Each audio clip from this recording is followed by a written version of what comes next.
Salam Jumat Agung untuk kita saudara terkasih dalam Kristus Yesus.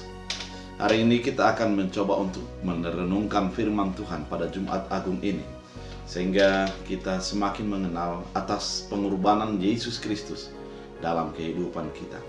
Oleh karena itu, sebelumnya kita bersatu di dalam doa. Damai sejahtera Allah yang melampaui segala akal dan pikiran, itulah yang memelihara hati dan pikiranmu dalam Kristus Yesus Tuhan. Amin. Saudara terkasih, firman Tuhan untuk kita dari Yesaya 52 ayat 13 sampai 15. Demikian firman Tuhan. Hamba Tuhan yang menderita, sesungguhnya hambaku akan berhasil. Ia akan ditinggikan, disanjung dan dimuliakan. Seperti banyak orang akan tertegun melihat dia. Begitu buruk rupanya, bukan seperti manusia lagi, dan tampaknya bukan seperti anak manusia lagi. Demikianlah ia akan membuat tercengang banyak bangsa. Raja-raja akan mengatupkan mulutnya melihat dia. Sebab apa yang tidak diceritakan pada mereka akan mereka lihat, dan apa yang tidak mereka dengar akan mereka pahami. Demikian firman Tuhan. Saudara terkasih dalam Kristus Yesus, Jumat Agung merupakan sebuah peringatan atas pengorbanan ataupun kurban Allah dalam kehidupan orang-orang berdosa. Dengan Jumat Agung, maka kita akan melihat betapa kejinya dosa kita yang disandarkan kepada Yesus Kristus. Ketika kita merenungkan Jumat Agung, sesungguhnya kita merenungkan diri kita yang selayaknya menjadi dihukum dan disiksa dan mendapat murka daripada Allah. Namun dengan Jumat Agung, maka digantikanlah segala dosa dan kekejian hukuman itu kepada Yesus yang adalah anak Allah. Saudara terkasih di dalam Kristus Yesus, ketika pada hari ini kita membaca kitab Yesaya, sesungguhnya orang-orang Israel berada di dalam tawanan. Mereka menjerit, mereka minta ampun dan minta tolong kepada Allah. Dan Allah mengatakan sesungguhnya anak Allah hamba Allah akan datang untuk menjadi menyelamatkan mereka. Artinya di dalam penderitaan, di dalam perasaan keterasingan yang dihadapi oleh bangsa itu, Allah akan datang turut campur tangan untuk membebaskan dan melepaskan.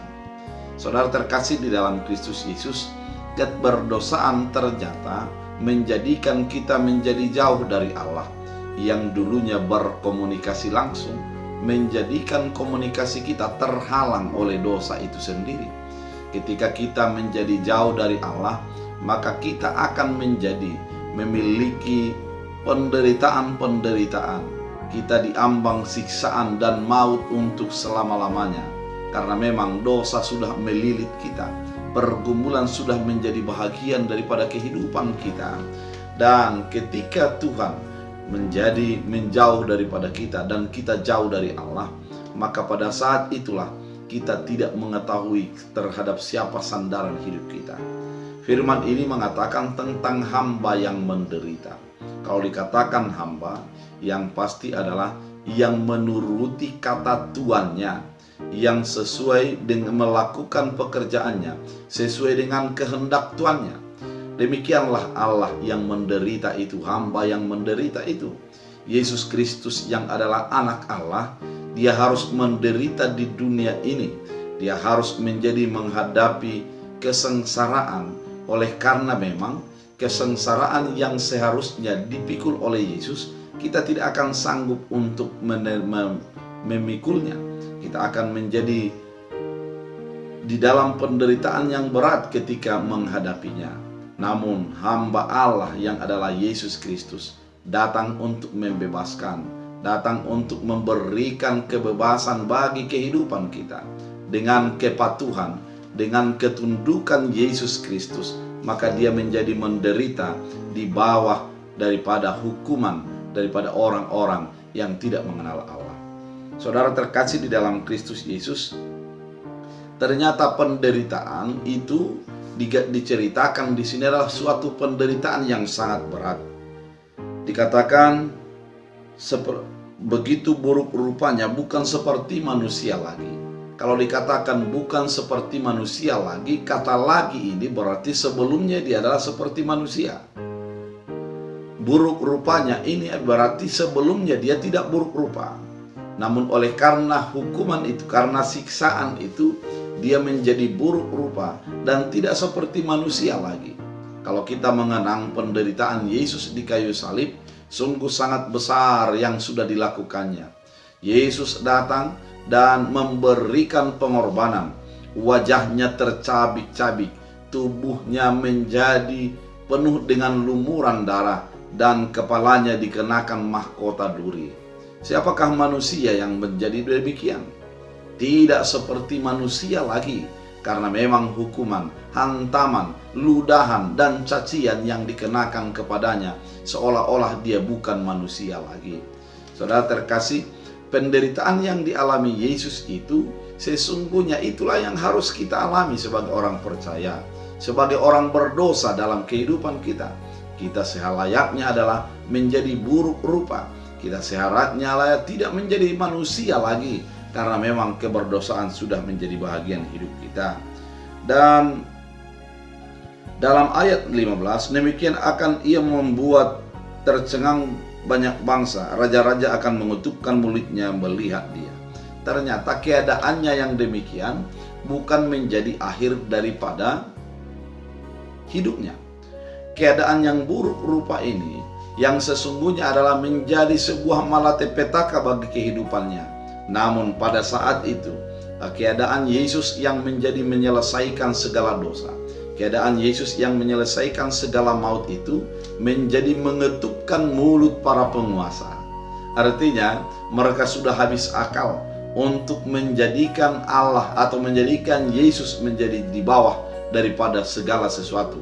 Namun kenyataannya adalah Yesus menjadi lebih tinggi lagi dan tidak bisa lagi untuk dikatakan oleh para penjahat, oleh para tentara-tentara yang menghukum itu. Mereka melihat kemuliaan Allah melalui Kristus Yesus.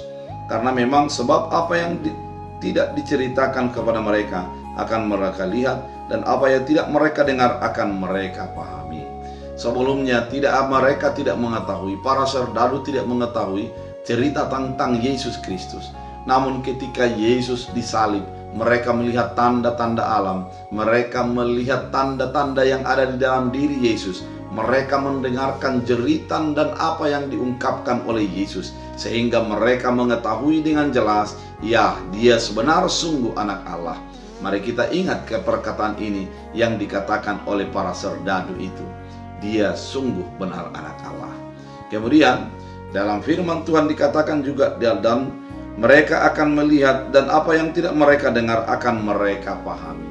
Mereka menjadi memahami atas kematian yang diberikan oleh Yesus adalah untuk diri mereka juga, bahwa apa yang sudah dilakukan Yesus bukan hanya kepada orang yang percaya kepadanya, namun kepada seluruh dunia, sehingga keselamatan itu adalah milik dunia ini.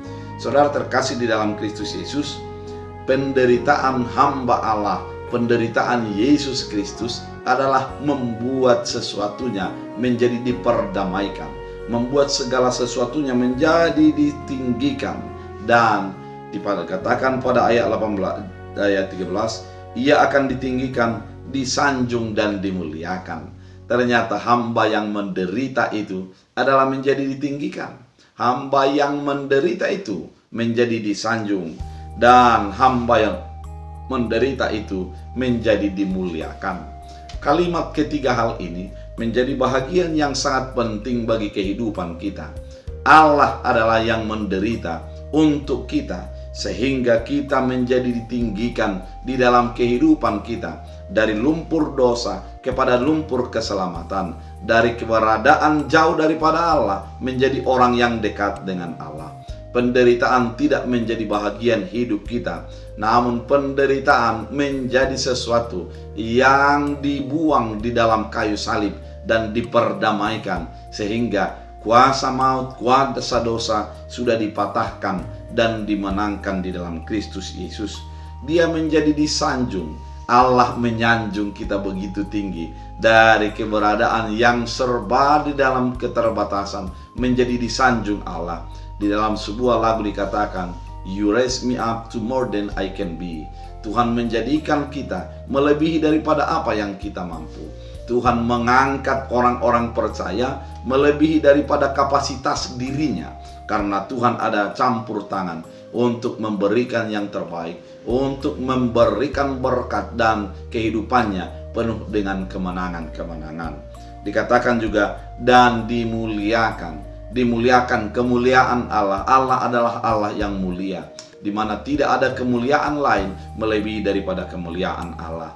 Sehingga orang yang percaya kepada Allah hidup di dalam kemuliaan Allah. Orang yang percaya kepada Allah hidup di dalam kemuliaan Allah. Saudara terkasih di dalam Kristus Yesus, pada Jumat Agung ini kita mau diingatkan oleh firman Tuhan. Kita mau disapa oleh Tuhan.